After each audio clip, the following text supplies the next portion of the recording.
Bonjour à chacun, c'est un plaisir d'être avec vous. Alors c'est vrai que si quelques-uns ne savent pas qui je suis en une phrase ou deux, donc je m'appelle Timothée Wenger, tout le monde me dit Tim, comme ça vous savez qu'il y a les possibilités d'utiliser ces deux façons de m'appeler. Je suis pasteur à l'église réformée baptiste de Neuchâtel. Et puis, qu'est-ce que je pourrais encore dire? Je fais des camps d'enfants dont quelques personnes ici ont été moniteurs ou monitrices sur la cuisine avec moi cette année. Voilà, comme ça c'est fait. Et puis, je travaille dans le cadre du cycle formation jeunesse où Yvan Lepi fait aussi partie. Voilà, je m'arrêterai ici pour les petites présentations. Sans sève, les feuilles sèchent, tombent et meurent. On est d'accord? On arrive en automne, on se rend bien compte de ça. Eh bien, sans l'Esprit de Dieu, nous ne pouvons pas comprendre la parole de Dieu. Nous séchons. Nous avons besoin de cette sève de l'Esprit de Dieu qui nous permet de comprendre sa parole et c'est sur lui que nous comptons aujourd'hui. Frères, si un homme vient être surpris en quelque faute, vous qui êtes spirituels, redressez-le avec un esprit de douceur. Prends garde à toi-même de peur que toi aussi tu ne sois tenté. C'est le fondement du troisième doigt de la main de l'artisan de paix. Peut-être vous rappelez-vous de cette main de l'artisan de paix, cette main qui est un outil pour nous rappeler plus facilement ce que la Bible nous enseigne dans la gestion des conflits en se basant sur l'Évangile. Nous avons commencé une série ensemble avec une prédication d'introduction en 2021. Ça fait du temps. Mais en fait, ça permet chaque année de se rappeler de nouveau des bases. Alors évidemment, je vous encourage à avoir les autres prédications aussi avec vous, puisque ça forme un tout. Mais chaque fois, on va faire un petit rappel pour nous remettre dedans.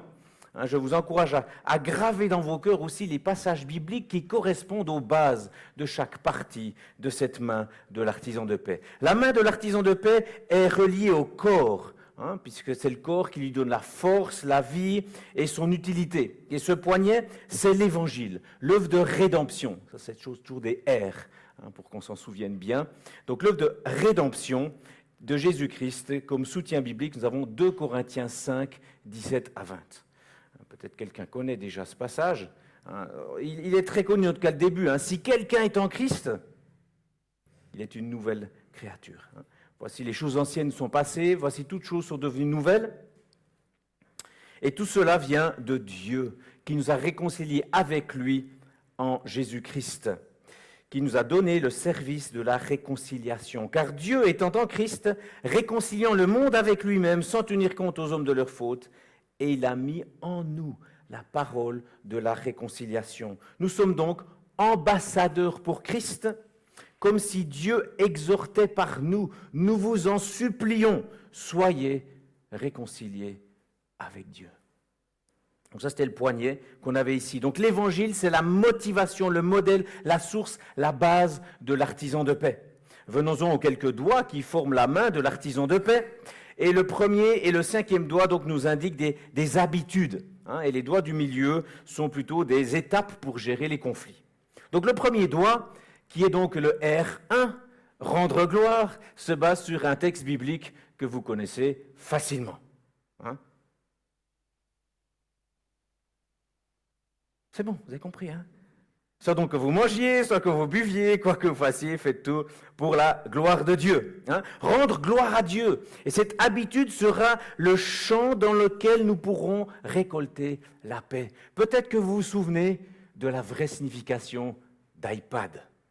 Bon, vous reviendrez à la prédication si vous ne le savez pas, ou vous demandez à quelqu'un d'autre après la prédication. iPad, non, je vous le dis, ça veut dire « je plais à Dieu », évidemment.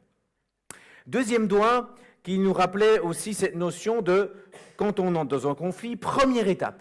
Quand il y a des conflits, tout le monde en vit. C'est des conflits journaliers, il ne faut pas voir tout de suite les grands trucs. Les gros conflits sont remplis de petits conflits, de toute façon. Donc il faut déjà voir les petits conflits de chaque jour. Et le R2, c'est retirer sa poutre. Basé sur Matthieu 7,5, qui nous dit donc, hypocrite, ôte premièrement la poutre qui est dans ton œil, et alors tu verras comment enlever la paille de l'œil de ton frère. C'est vraiment cette première étape très importante. Il ne faut pas la faire avant le R3. On va en parler aujourd'hui de ce R3, mais il faut d'abord faire le R2. Si vous ne faites pas le R2, ne faites pas le R3. Je parle un petit peu en langage codé là, mais vous allez commencer à vous y habituer. Et peut-être que vous vous souvenez que dans ce retirer la poutre, on a vu 7 A de la repentance qui libère. Et je vous encourage à les reprendre régulièrement et à les vivre réellement pour être dans une vraie repentance. Et pas juste dire « excuse-moi si je t'ai fait du mal ». Vous vous souvenez, hein? Ce n'est pas une repentance, on l'a vu la dernière fois. Le troisième doigt est en lien avec le fait que dans un conflit, c'est vrai que j'ai ma responsabilité dans le conflit, mais l'autre en a aussi une. Et puis c'est comment en fait le lui dire. Et donc le R3 c'est redresser dans la douceur. Redresser avec douceur qui est basé sur Galates 6.1 qu'on a déjà entendu aujourd'hui 2 fois. On va l'entendre plusieurs fois parce qu'on le veut avoir dans notre tête et dans notre cœur. Hein? Frère, si un homme vient surpris en quelque faute, vous qui êtes spirituel, redressez-le avec un esprit de douceur et prends garde à toi-même de peur que toi aussi tu ne sois tenté. Donc ça on va voir aujourd'hui ensemble. Le but, c'est de comprendre, je vous donne déjà une clé très importante. Si vous partez avec cette clé, c'est bien. Je vais la répéter, comme ça on va la garder. Nous bénéficions de l'Évangile. Donc nous voulons que celui qui a péché à nos côtés puisse aussi bénéficier de l'Évangile. Ça, c'est notre motivation à reprendre l'autre. Notre motivation, ce n'est pas de montrer combien il est mauvais. Notre motivation, c'est de donner à l'autre cette grâce de vivre l'Évangile. Ensuite, le quatrième doigt, qui est cette notion de la reconstruction, et quand on va reprendre quelqu'un, on a déjà cette partie-là qui est en lien avec le pardon, donc c'est reconstruire par le pardon, c'est le quatrième R, qui est basé sur un texte qui est juste phénoménal. Écoutez ce qu'il dit ce texte. Hein. Soyez bons les uns envers les autres, compatissants, faites-vous grâce, ou pardonnez-vous, c'est la même chose, hein, réciproquement, comme Dieu vous a fait grâce en Christ. C'est quelque chose d'incroyable, phénoménal. Et je me réjouis de venir vous prêcher ça une prochaine fois, mais ça sera pour une prochaine fois. Hein, donc nous avons reçu le pardon de Dieu, donc nous voulons le donner aux autres. Hein, et non seulement nous voulons, mais nous le pouvons parce que nous avons reçu le pardon de Dieu. Ensuite, le cinquième doigt, ne sois pas vaincu par le mal, mais vainqueur du mal par le bien, Romains 12, 21, qui est la base de se rechercher la réconciliation. En fait, à chaque instant de notre vie, hein, comme Dieu persévère avec nous dans la relation, nous voulons persévérer aussi avec les autres, en disant, voilà, est-ce que j'ai des relations réconciliées avec tous ceux qui sont autour de moi, à commencer par le petit cercle, etc., toujours plus grand. Voilà donc les 5 doigts de l'artisan de paix qu'on est en train de travailler chaque fois avec la parole de Dieu qui nous enseigne. C'est des choses qui vont profondément en nous, c'est vrai, mais chaque fois qui nous donne une espérance de grâce en Christ. Avant de parler du R3, de redresser dans la douceur, souvenons-nous que tout est basé, motivé, stimulé, ancré sur, lié et enraciné dans l'évangile de Jésus-Christ. C'est le poignet. Hein. Si on n'est pas relié à la main, si vous commencez à utiliser ces outils sans l'évangile, ben on va perdre beaucoup de puissance. Parfois, on va même faire des erreurs. Donc, il n'est pas possible d'être un artisan de paix selon Dieu sans connaître l'évangile. Donc là, la question que je pourrais vous demander maintenant, c'est qu'est-ce que l'évangile ?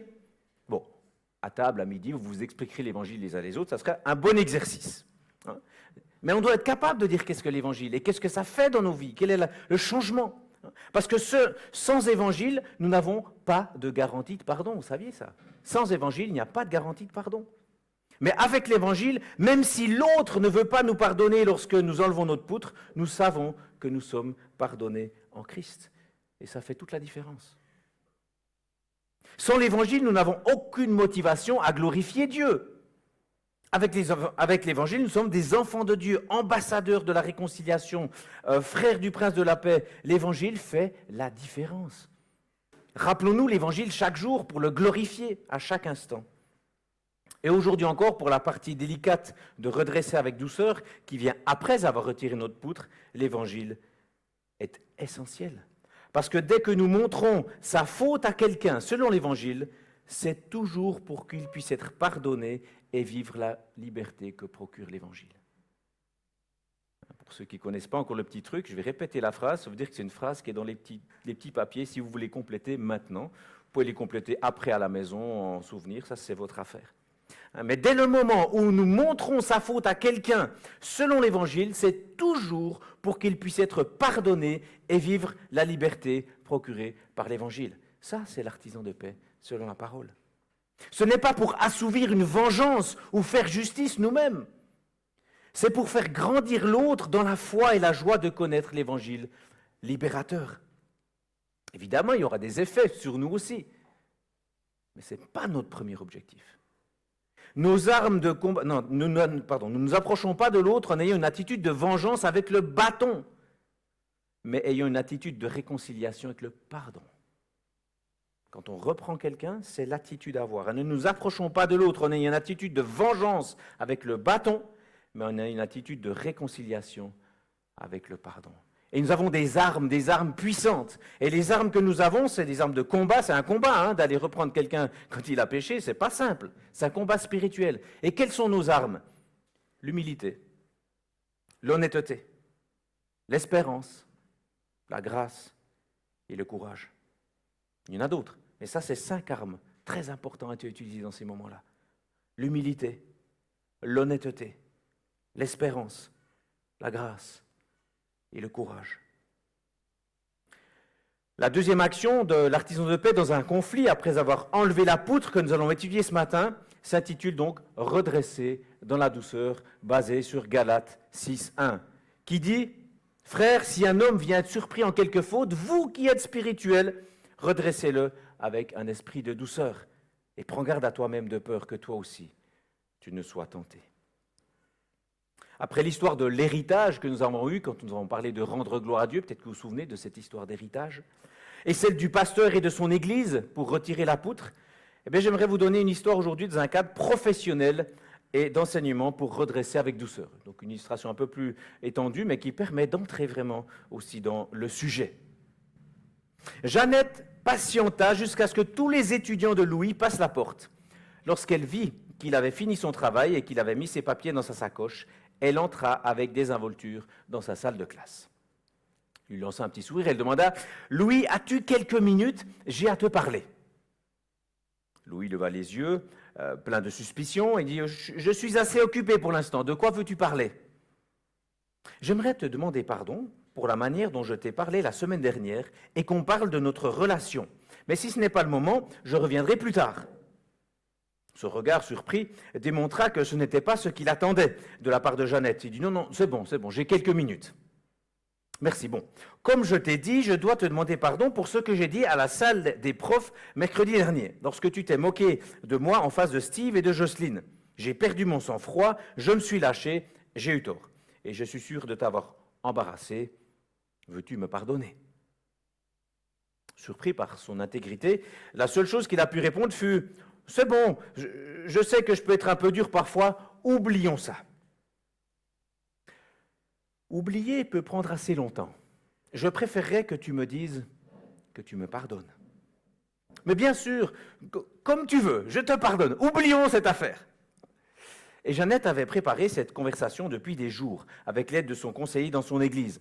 Il avait anticipé le fait que Louis puisse mettre d'un coup leurs différends de côté. Donc, dans la prière, ils avaient préparé la manière de poursuivre la conversation. Et Jeannette mit à exécution ce qu'ils avaient parlé ensemble. Puisque je me suis emporté face à Steve et Jocelyne, je veux que tu saches que je vais aller les voir et leur dire que j'ai eu tort. Y a-t-il quelque chose d'autre que je puisse faire pour que tout rentre dans l'ordre entre nous? Y a-t-il quelque chose d'autre qui t'ait offensé? Non, répondit-il, rien que je me souvienne. Alors peut-être peux-tu m'aider à comprendre quelque chose. Si je n'ai rien fait qui t'ait offensé, pourquoi as-tu dit de telles choses sur moi devant les autres mercredi passé? Non mais c'était juste pour rire, tu sais pas rigoler. Peut-être que tu n'avais pas l'intention de me blesser, mais ça ne ressemblait pas à une blague, Louis. C'est très embarrassant de rire de moi en face de ceux avec qui je travaille tous les jours. En plus, je ne pense pas qu'ils ont trouvé ça très marrant. Je ne pense pas que je suis la seule à ne pas aller à la salle des professeurs afin d'éviter tes blagues. « Oh, maintenant je suis le méchant loup !» répondit-il avec sarcasme. « Et les petits cochons doivent vite aller se cacher dans leur maison ?» Ce n'est pas ce que je veux dire, Louis. Tu as la mauvaise manie d'appeler les gens par des noms et les humilier. Ce n'est pas un bon exemple pour nos élèves. Et je suis désolé de te dire que le staff se moque de ta foi derrière ton dos.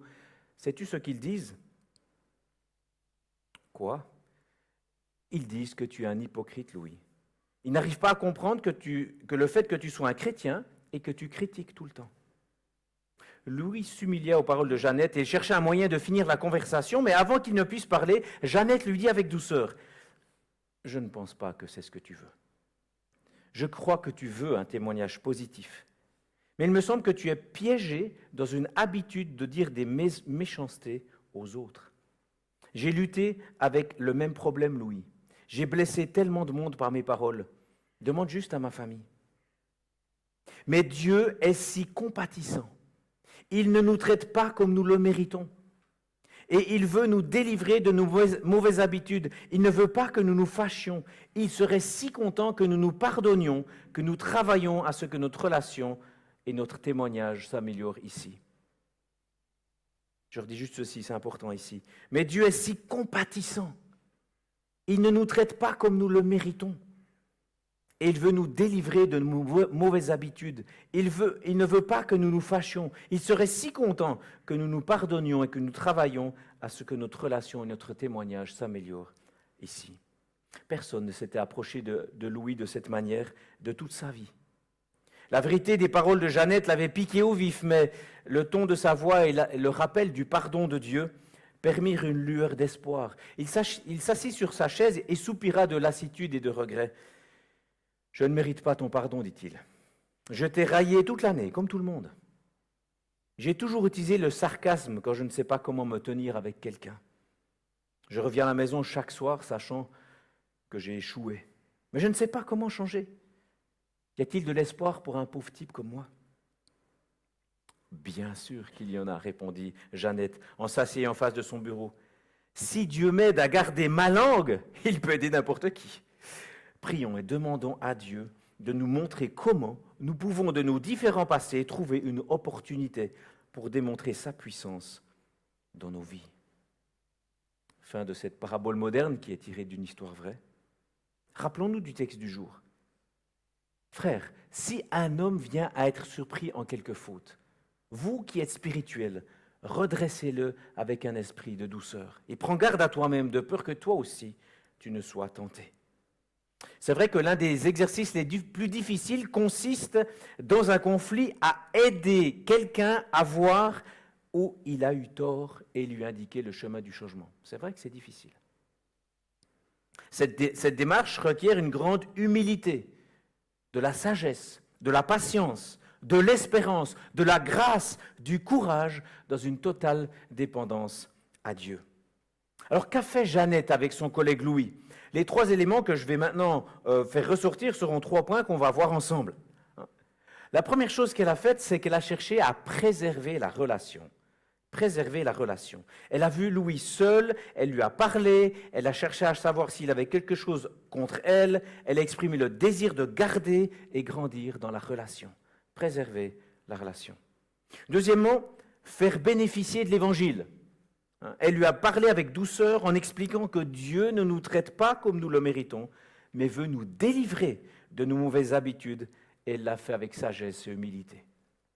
Et troisièmement, elle a cherché à corriger dans la douceur, même si la démarche pourrait s'élargir. Alors elle n'a pas cherché à bousculer Louis, et elle n'a pas eu besoin de prendre d'autres personnes, dans ce cas ici, pour aider Louis à comprendre son péché et s'en repentir. Mais ce n'est pas toujours le cas. Visitons donc ces 3 points guidés par la parole de Dieu qui est notre référence. Vous vous rappelez de Galates 6:1 ? Frères, si un homme vient surpris en quelque faute, vous qui êtes spirituels, redressez-le avec un esprit de douceur. Prends garde à toi-même de peur que toi aussi tu ne sois pas tenté. Petite parenthèse. Qui est spirituel ici parmi vous ?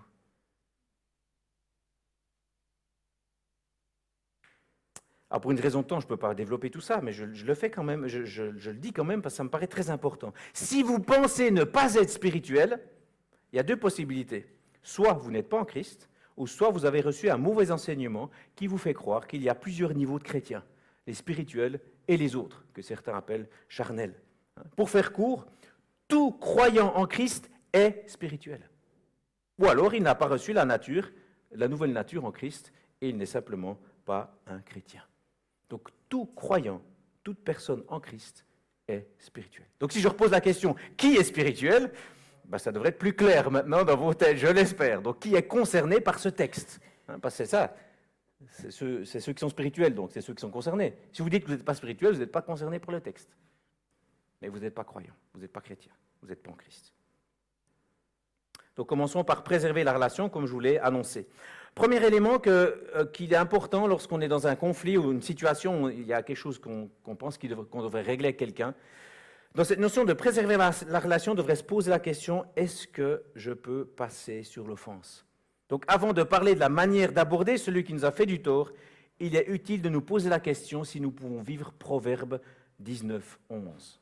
Proverbe 19, 11. Connaissez Proverbe 19, 11 par cœur? Quand on ne connaît pas par cœur, on prend sa Bible et puis on regarde Proverbe 19, 11. C'est l'idée, hein? Donc là, on va regarder Proverbe 19, 11 qui nous dit... Alors, c'est le temps de l'ouvrir comme ça. Hein? Commence ainsi. L'homme qui a du discernement est lent à la colère. Okay? Et ça continue. Et il met son honneur à passer sur l'offense. 1 Pierre 4, 8, là je vais vous lire les autres textes. 1 Pierre 4, 8 nous dit ceci. Avant tout, ayez les uns pour les autres un amour constant, car l'amour couvre une multitude de péchés. Ou encore Colossiens 3, 13 qui nous dit « Supportez-vous les uns les autres, faites-vous grâce réciproquement, et si quelqu'un a à se plaindre d'un autre, comme le Christ vous a fait grâce, vous aussi, faites de même. » Donc il arrive parfois pour des choses anodines, on verra tout à l'heure quand il ne faut pas le faire, hein, mais pour des choses qui sont comme ça, qui passent, on va faire grâce sans même lui parler. Ok, passe par-dessus. Mais on fait grâce, hein. C'est pas je le mets dans ma cave de reproches que je vais aller puiser par la suite. Hein. Ça, c'est pas passer par-dessus. Donc j'insiste pour cette notion de grâce, c'est vraiment important. Hein. Ça signifie vraiment faire grâce. Et là, j'aimerais vous aider à réfléchir un tout petit peu, si vous êtes en train d'hésiter à faire grâce ou pas. Rappelons-nous toutes les offenses où Dieu est passé par-dessus. Parce que Dieu ne nous reprend pas à chaque petite faute. Rappelons-nous toutes les offenses où Dieu est passé par-dessus, car Dieu ne nous reprend pas à chaque petite faute. Et Luc 6, 36 nous dit d'imiter Dieu. Il a dit « Soyez miséricordieux comme votre Père est miséricordieux. » Donc on va s'inspirer de Dieu. Et je vous encourage, nous encourage, hein, je me parle avec vous, hein, je nous encourage à vivre le bon conseil de Proverbe 19, 11 et à être miséricordieux. Et je nous encourage à ne pas éviter de parler à notre prochain si 4 critères que je vais vous donner maintenant sont présents ou d'actualité. Il ne faut pas utiliser « je passe par-dessus » pour éviter de reprendre l'autre pour qu'il puisse être délivré de son péché et vivre l'Évangile. Hein? Mais parfois, c'est peut-être nous qui sommes sensibles, etc. Quelqu'un qui sort de l'église et puis qui me pousse, etc. Ça peut arriver, je ne veux pas aller le reprendre, etc. S'il le fait 10 fois ou que j'ai l'impression qu'il le fait chaque fois, peut-être ça sera le moment de le faire. Et bien justement, on ne réagit pas de la même manière face à une égratignure ou une blessure grave. Et je vous donne ici 4 critères qui aident à discerner si ce n'est pas une égratignure. Le premier, c'est que l'offense change nos sentiments envers l'offenseur de façon prolongée. Si quelque part on pense à une personne, il y a une petite chose, ça passe, puis voilà, 2 jours après on n'y pense plus, ça ne nous touche plus, etc., on peut passer par-dessus. Mais si ça continue à nous travailler, ce n'est pas le moment de passer par-dessus. Alors qu'est-ce qu'on fait à ce moment-là?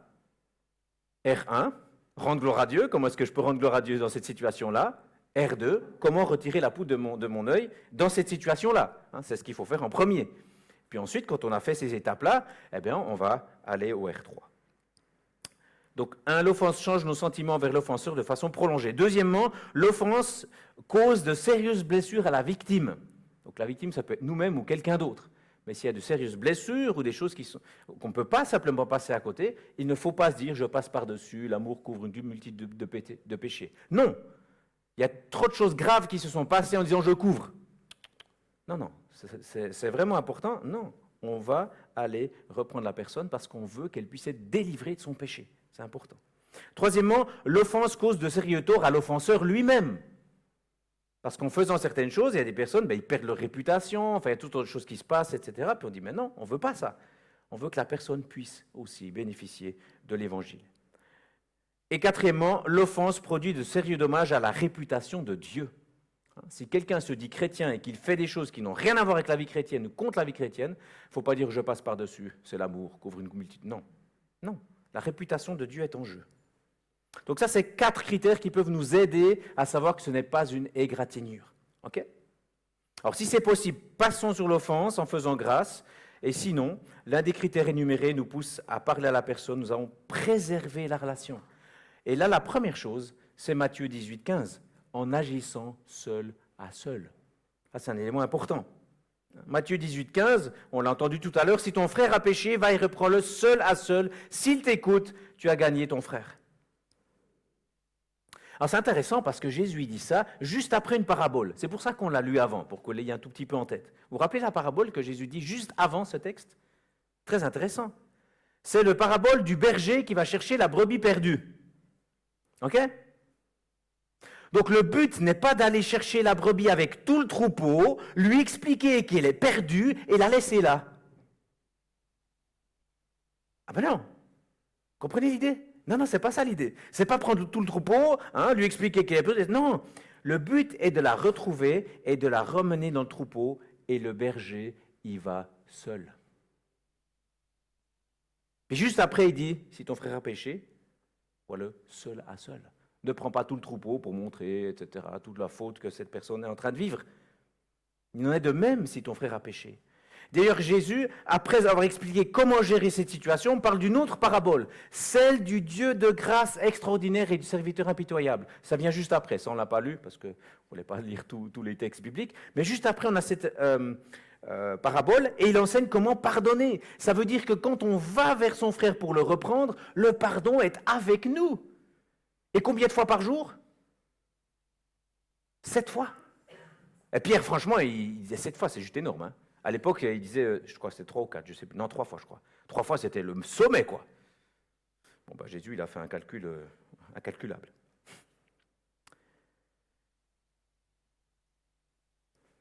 Donc, ça signifie que lorsque ton frère a péché, tu vas le reprendre avec le pardon. Et là, on a un autre texte dans Luc qui le souligne encore, Luc 17, 3. Prenez garde à vous-même. Si ton frère a péché, reprends-le. Et s'il se repent, pardonne-lui. Nous sommes également appelés à le faire avec persévérance. Le temps du verbe à l'origine dans Matthieu 18, 15, va et reprends-le, implique une action continue. Ce n'est pas une action ponctuelle.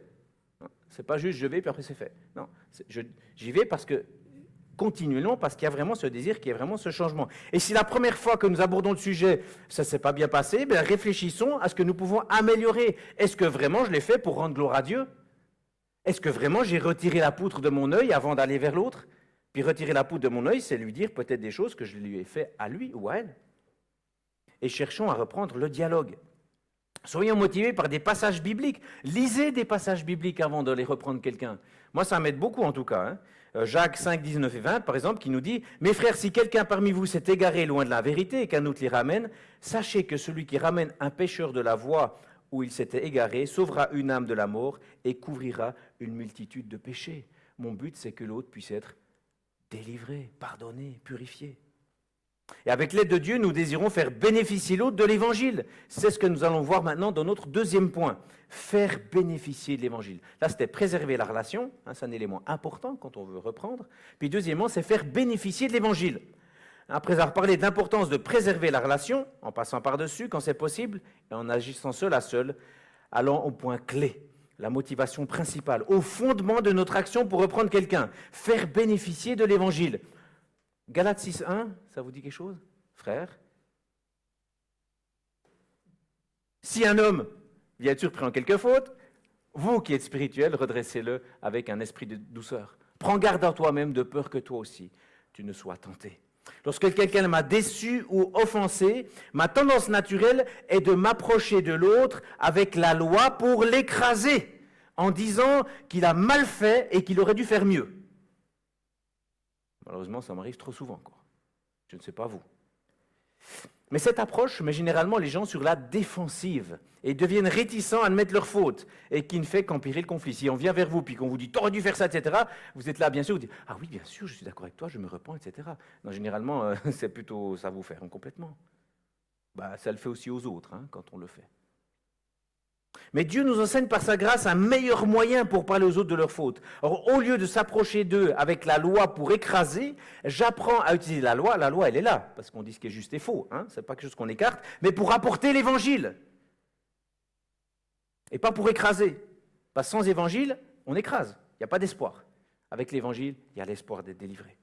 En d'autres termes, au lieu de demeurer sur ce que les gens devraient faire ou ont raté, même si je mets clairement la faute en lumière avec la loi, j'apprends à me focaliser premièrement sur ce que Dieu a fait et ce qu'il est en train de faire pour l'autre par l'œuvre de Christ.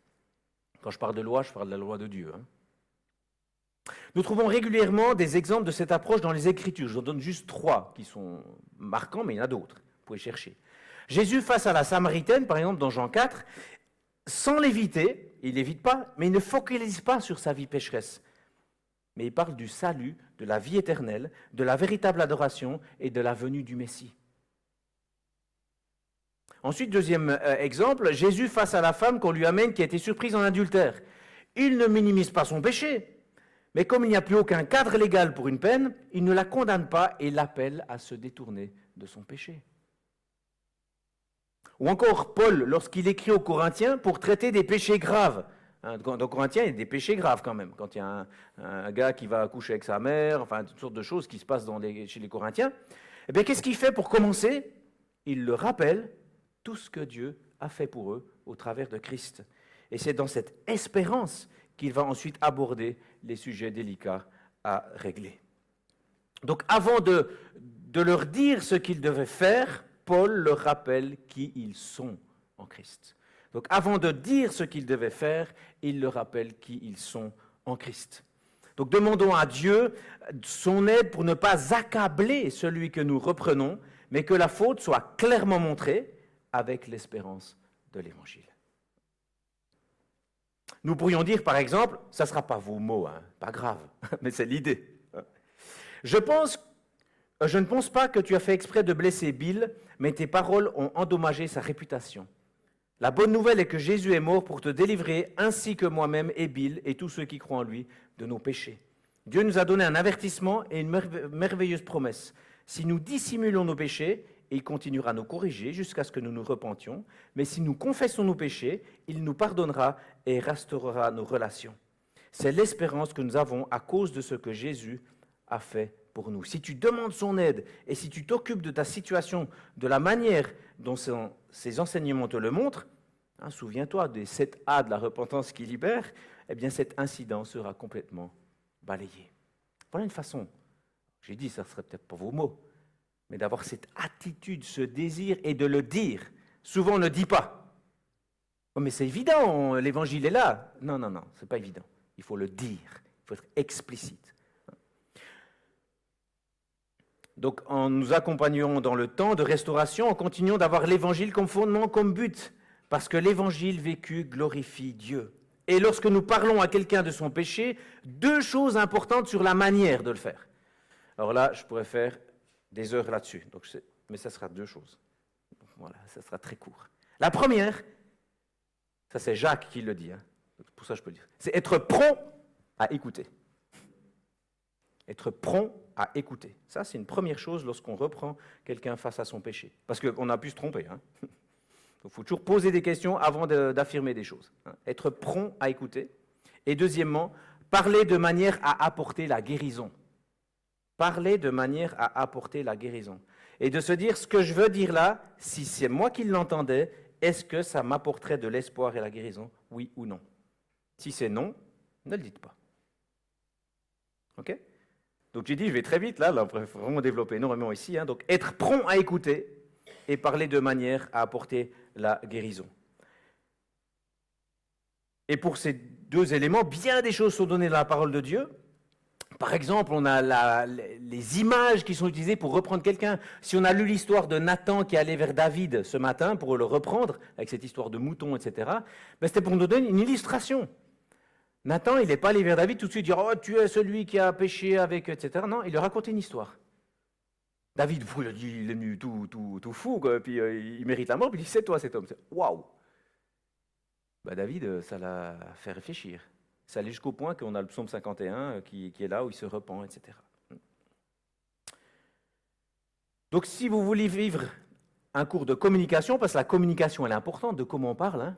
Je ne sais pas si vous avez déjà fait des cours de com', mais la communication, dans la Bible, il y a un verset, vous pouvez méditer pendant 20 heures, ou plus si vous voulez, hein, sur la communication verbale. C'est un verset qui est très fort et que je vous encourage à lire, je vais juste vous le dire ici, c'est Éphésiens 4, 29. Éphésiens 4, 29. Il y a tout le contexte qui est très intéressant aussi par rapport à la communication, mais il est dit là qu'il ne sorte de votre bouche aucune parole malsaine, mais s'il y a lieu, quelques bonnes paroles qui servent à l'édification nécessaire et communiquent une grâce à ceux qui l'entendent. Nous arrivons à notre troisième point, après avoir visité le point de faire bénéficier de l'Évangile, qu'on doit vraiment garder avec nous, et je vous encourage. Pour ma part, ça m'a souvent aidé. Quand je vais reprendre quelqu'un, moi je reprends mes enseignements de l'artisan de paix, je regarde juste à travers, et puis de me mettre dans la tête, c'est l'Évangile que je veux. Parce que si je ne le fais pas, moi je ne m'en souviens pas. Alors vous, je ne sais pas. Mais en tout cas, moi j'ai besoin de me le rappeler souvent. Troisièmement, donc corriger dans la douceur, même si la démarche s'élargit. Galates 6, 1, ça commence à venir. Si un homme vient trouver quelques fautes, vous qui êtes spirituel, ça vous savez qui c'est maintenant, hein, vous qui êtes spirituel, reprenez-le avec un esprit de douceur, ou redressez-le avec un esprit de douceur. Prends garde à toi-même, de peur que toi aussi, tu ne sois tenté.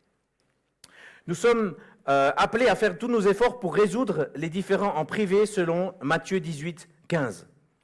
Et voici une citation de quelqu'un que j'apprécie beaucoup, qui dit « Si nous puisons dans la grâce de Dieu et que nous suivons les principes qu'il nous a donnés dans l'Écriture, nous pouvons résoudre la majorité de nos conflits seul à seul. » Et c'est quelqu'un qui a vu des conflits résolus pendant des décennies déjà. Et dans les exceptions où le conflit ne peut pas être résolu, après toutes les tentatives personnelles possibles, il est important de continuer à demander la grâce de Dieu, de garder à l'esprit, de redresser avec un esprit de douceur. On continue avec la douceur. Ça, c'est important. Parce qu'avant, on était 1 à 1, puis on se dit, bon, on va chercher des témoins. Alors là, on était dans la douceur, puis là, on n'est plus dans la douceur. Non, c'est pas biblique, ça. On continue dans la douceur. Malgré le changement de moyens, le but reste le même, faire bénéficier l'autre de l'Évangile. Si vous entamez une démarche de discipline avec un témoin et que vous n'avez pas l'Évangile en tête, ne faites rien. Revenez d'abord à l'Évangile. Ne nous approchons pas de l'autre en ayant une attitude de vengeance avec le bâton, mais en ayant une attitude de réconciliation avec le pardon. Une notion de base doit aussi rester en vigueur. Gardez le cercle de personnes impliquées dans le conflit le plus petit possible, le plus longtemps possible. Ça, c'est un principe aussi important à garder. Et le changement de moyens, si le conflit ne peut pas se régler seul à seul, est décrit dans Matthieu 18, 16. Après le verset 15, il y a le verset 16, qui dit « Mais s'il ne t'écoute pas, prends avec toi une ou deux personnes, afin que toute l'affaire se règle sur la parole de 2 ou 3 témoins. » Avant de passer à cette étape, je vous encourage à faire au moins ces 3 choses. La première, R1, se rappeler de vivre pour la gloire de Dieu et être prêt à laisser tomber certains droits si cela peut faire bénéficier l'Évangile.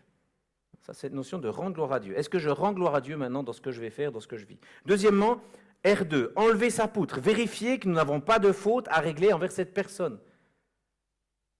Si vous allez reprendre quelqu'un et que vous-même, il y a des choses à régler et que vous ne l'avez pas fait, enlevez d'abord votre poutre.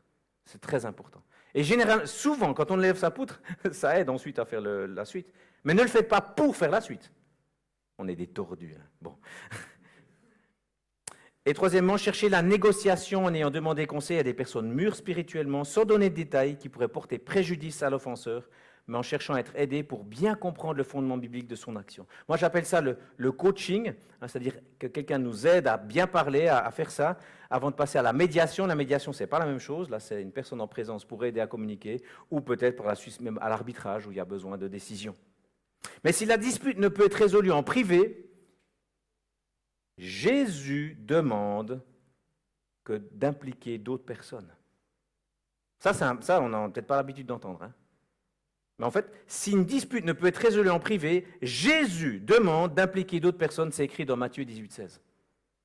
Ce n'est pas moi qui vous le demande. Ce n'est pas sous mon autorité que je vous dis ça. C'est Jésus qui le dit dans Matthieu 18. Il faut donc chercher des personnes qui ont des critères importants. Je vous donne quelques critères importants à avoir pour les personnes qu'on veut prendre avec nous comme témoins. Premièrement, il faut que ce soit des réconciliateurs qui désirent voir l'évangile triompher, et pas le triomphe d'un parti ou de l'autre. Ça, c'est vraiment important. Deuxièmement, des personnes capables d'être franches avec vous et votre opposant. Si vous avez des témoins qui ne sont pas capables d'être francs, ce n'est pas une bonne direction. Troisièmement, des personnes capables de comprendre le conflit.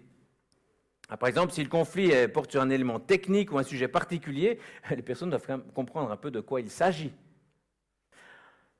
Ensuite, quatrièmement, des personnes acceptées des deux parties si possible. Le mieux est d'être d'accord avec son opposant, de demander de l'aide des réconciliateurs. Mais il peut arriver que vous ne soyez pas d'accord. Cherchez donc à régler l'affaire entre vous, mais si cela n'est pas possible, avoir fait tous les efforts, Matthieu 18, 16 vous autorise à chercher de l'aide de 2 ou 3 témoins, même si l'autre ne le veut pas. Parce que c'est Jésus qui le dit. Et voici ce qui pourrait lui être dit à l'autre personne. Louis, j'aurais préféré régler ce conflit seul à seul. Mais puisque ce n'est pas possible, après plusieurs tentatives, et parce que ce conflit implique un sujet que nous ne pouvons éviter, ma seule option, selon la Bible, à laquelle je veux obéir, est d'appeler des gens de l'Église pour nous aider. J'aimerais que nous allions ensemble chercher ce secours, mais si tu ne veux pas, j'irai seul. Quand je dis gens d'Église, c'est des gens qui sont dans la foi. Puis là, on est en train de parler à quelqu'un qui est dans la foi. Et souvent, si on dit les choses si clairement, ça encourage Louis à trouver une solution. Parce que ne faites pas quelque chose sans l'avertir. Le meilleur moyen de manipuler quelqu'un, c'est de ne pas lui dire vos intentions. Ne faites pas l'inverse, dites pas comment je manipule, je dis rien. Non, mais justement, on manipule. Si on dit nos intentions, on n'entre pas dans la manipulation. Et s'il ne le fait pas, s'il n'est pas prêt à trouver une solution, la demande devrait être faite de manière à ne pas ternir l'image de Louis. Rappelons-nous, nous voulons une réconciliation. C'est l'objectif. Donc si on salit quelqu'un énormément, puis que le but c'est la réconciliation, vraiment, je suis en train de rendre gloire à Dieu. Je suis en train de pas, me mettre une grosse poutre dans le visage. Enfin, voyez un petit peu, c'est important ça. Donc le mieux en demandant des témoins d'intervenir, selon Matthieu 18, 16, est d'expliquer le conflit le plus complet possible en présence de Louis, qui peut également expliquer sa façon de voir la situation. Après discussion avec les témoins qui agissent comme médiateurs ou dans un deuxième temps comme arbitres, si c'est souhaité, beaucoup de situations sont réglées. Mais si le conflit persiste après toutes les tentatives avec les réconciliateurs, il faut le dire à l'Église selon Matthieu 18, 17. Qui dit, s'il refuse de les écouter, dis-le à l'Église, et s'il refuse aussi d'écouter l'Église, qu'il soit pour toi comme un païen et un péager. Les réconciliateurs sont simplement les témoins de l'endurcissement de celui qui ne veut pas régler les conflits selon Dieu. Des témoins. Ce n'est pas des juges, c'est des témoins. C'est Dieu qui est juge. Et si devant l'Église, celui ou ceux qui ne sont pas repentis persistent dans leur péché, ils doivent être traités comme des inconvertis, selon Matthieu 18, 17. On ne définit pas leur destinée éternelle, on est simplement témoin de leur situation actuelle de personnes qui ne veulent pas se repentir. Un certain utilise le terme excommunication, qui a pris une connotation de jugement divin pour l'enfer, par les imageries catholiques particulièrement. Mais il ne s'agit pas de livrer à l'enfer, mais indiquer un état de fait, de rupture de communion, tant que le péché est vécu sans repentance. Quelqu'un qui vit dans un péché connu sans se repentir se moque de Dieu. Parce que Dieu nous demande de nous repentir pour nos péchés. Il ne peut y avoir de communion avec Christ en vivant dans le péché sans s'en détourner et saisir son œuvre de délivrance. Oui, on continue de pécher, vous et moi, c'est juste. Mais on se repent. Et quand il est là, on le reconnaît. C'est important. Ici, la personne n'est pas exclue des rencontres de l'Église où elle peut écouter la prédication de l'Évangile. Ça, c'est un peu l'histoire catholique. Je te damne à l'enfer, ne viens plus jamais, on ne veut plus te voir. Mais non, on veut qu'il entende l'Évangile parce qu'on veut qu'il soit transformé, qu'il sorte de ce péché. La seule exception, c'est si la personne sème un trouble dans l'Église, évidemment. Mais elle est exclue de la communion des croyants, étant considérée comme incroyante jusqu'à ce que leur repentance vienne prouver le contraire. Et quand il y a repentance, il y a rétablissement. Et c'est beau. J'ai, par la grâce de Dieu, pu le vivre, et ça, c'est beau quand on peut avoir un rétablissement. Tout en sachant que les démarches de discipline sont toujours difficiles et pénibles. Mais il y a 3 buts précis à vivre cela. Le premier, c'est pour ne pas déshonorer le Seigneur. Donc on vit ces disciplines pour ne pas déshonorer le Seigneur. Car une personne qui se dit chrétienne et qui persiste ouvertement dans un péché déshonore Dieu qu'elle représente sur terre, les croyants étant adoptés de Dieu. On est des enfants de Dieu, on est quelque part ses représentants sur cette terre. La traiter comme inconvertie enlève ce déshonneur, car alors cette personne n'est plus représentant ni considérée comme membre de la famille de Dieu, mais toujours appelée à se repentir. Ce n'est pas un rejet d'une personne, c'est un témoignage d'une situation. Deuxièmement, pour protéger les autres croyants, afin que les autres croyants ne s'égarent pas en suivant un mauvais exemple ou que le pécheur non repentant suscite la division. Le traiter comme inconverti indique à tous les frères et sœurs qu'il n'est pas un exemple à suivre, ne faisant pas partie des rachetés dans cette manière de vivre. Et troisièmement, pour le salut de celui qui pêche, j'aurais pu le mettre en premier évidemment aussi, mais pour le salut de celui qui pêche, cette action permet à la personne rebelle de saisir qu'une rébellion ouverte, persistante, est un signe qu'elle n'est pas chrétienne, quoi qu'elle dise. Elle peut ainsi comprendre la gravité de son péché et l'inviter à s'en détourner, comme tout non-chrétien, afin d'être réconcilié avec Dieu et ses enfants. Jésus, devant la femme adultère prise en flagrant délit, lui dit de ne plus pécher. C'est notre but également lorsque nous reprenons quelqu'un. Rappelez-vous Galates 6, hein? Prends garde à toi-même que toi-même tu ne sois pas tenté. Hein? On ne se met jamais au-dessus. Si nous suivons ces étapes, ce n'est pas parce que nous pensons être plus malins. Bien au contraire, on pourrait dire, si nous suivons ces étapes, c'est parce que la Bible nous enseigne et nous y sommes humblement soumis. Et je peux vous assurer que la discipline telle que la Bible nous enseigne n'est pas quelque chose qu'on a envie de faire. C'est beaucoup plus tranquille de ne pas le faire. Et pourtant, c'est ce que Jésus demande. Et par la grâce de Dieu et avec son aide, nous chercherons toujours à le vivre et nous nous encouragerons à le faire dans la douceur et avec toujours la foi que la réconciliation est possible, parce qu'à Dieu, rien n'est impossible, mais sans chercher à faire le travail de Dieu. Ça, on le verra dans le R5. Je ne peux pas tout développer aujourd'hui. Si l'autre ne veut pas, qu'est-ce qu'on fait? Ça, on verra dans le R5. Et comme 1 Corinthiens 6 nous y encourage, réglons nos affaires entre frères et sœurs dans la foi en Église, pour ce qui peut l'être, et pas devant les tribunaux civils, qui appliqueront la loi, mais ne présenteront pas l'Évangile. Nous arrivons à la conclusion, très courte. La conclusion de ce R3, redressé avec douceur, basé sur Galates 6.1. Donc Galates 6.1, ça commence à venir? Ça commence par quoi? Frères, si un homme vient surpris en quelque faute, vous qui êtes spirituels, redressez-le avec un esprit de douceur. Prends garde à toi-même de peur que toi aussi tu ne sois tenté. J'aimerais simplement vous lire l'engagement de l'artisan de paix pour le R3, redresser avec douceur. C'est une phrase un peu plus longue que je vais lire 2 fois, elle est aussi sur vos documents, et ça sera terminé après une courte prière. Va et reprends ton frère. Au lieu de prétendre que les conflits n'existent pas ou parler des autres dans leur dos, nous choisirons de passer sur les offenses mineures ou, avec grâce, nous parlerons directement avec ceux qui ont commis des offenses trop sérieuses pour ne pas en tenir compte. Lorsqu'un conflit avec un autre chrétien ne peut pas être résolu en privé, nous demanderons à d'autres membres du corps de Christ de nous aider à régler la situation d'une manière biblique. Alors, je relis encore ceci. Donc, va et reprends ton frère. Au lieu de prétendre que les conflits n'existent pas ou parler des autres dans leur dos, nous choisirons de passer sur leurs offenses mineures ou, avec grâce, nous parlerons directement avec ceux qui ont commis des offenses trop sérieuses pour ne pas en tenir compte. Lorsqu'un conflit avec un autre chrétien ne peut pas être résolu en privé, nous demanderons à d'autres membres du corps de Christ de nous aider à régler la situation d'une manière biblique. Prions. Éternel notre Dieu, nous te remercions parce que ta parole est réaliste. Tu ne nous dis pas que quand nous devenons chrétiens, il n'y a plus aucun problème.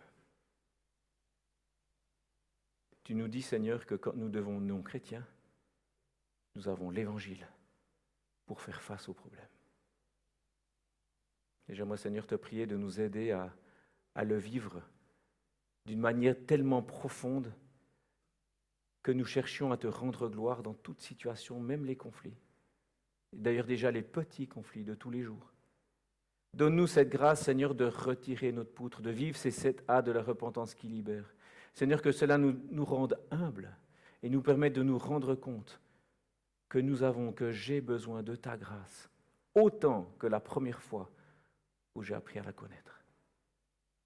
Et qu'ainsi, Seigneur, si quelqu'un est à côté de moi et qu'il pêche, que je puisse, Seigneur, avoir comme motivation de lui présenter cette grâce, de l'aider à comprendre sa situation, de ne pas minimiser sa faute, mais de maximiser ta grâce, afin qu'il puisse en être délivré, qu'il puisse être libéré du poids du péché, et que nous puissions nous stimuler, nous encourager. Seigneur, nous avons besoin de ces armes que sont l'humilité, la patience, le courage, la bienveillance. Merci parce que toi, tu l'as envers nous. Eh bien, donne-nous, Seigneur, de l'avoir envers les autres. Dans le bon nom de Jésus-Christ. Amen.